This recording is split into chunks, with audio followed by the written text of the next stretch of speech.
Warga Kecamatan Lubuk Linggau Utara 1, Kota Lubuk Linggau mendadak gempar pada Sabtu 14 Mei 2022 sekitar pukul 8:30. Seorang perampok bersenjata tajam beraksi di kediaman yang dihuni oleh seorang mahasiswi berinisial NN.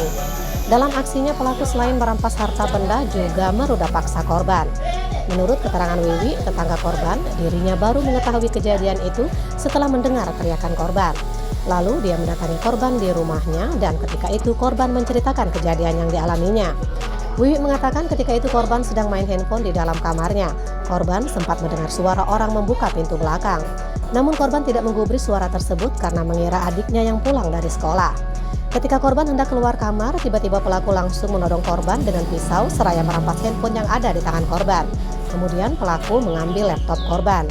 Setelah mengambil laptop, pelaku meminta korban menunjukkan uang simpanan orang tuanya. Setelah berhasil mengambil uang simpanan orang tua korban, pelaku kembali menggiring korban kembali ke kamarnya.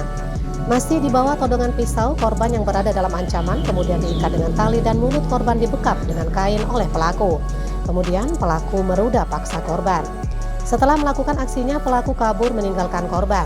Pasca kejadian itu, Wiwi memberitahukan warga lain dan melaporkan kejadian itu ke Ketua RT. Selanjutnya, Ketua RT langsung menghubungi pihak kepolisian. Menerima informasi itu, Kapolsek Lubuk Linggau Utara AKP Barwanto beserta anggota langsung menuju TKP.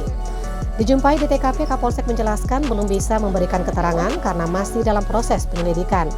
Begitupun Wakapolres Lubuk Linggau Kompol MP Nasution yang juga terlihat ikut turun secara langsung ke lokasi kejadian. Mariati melaporkan dari Kota Lubuk Linggau.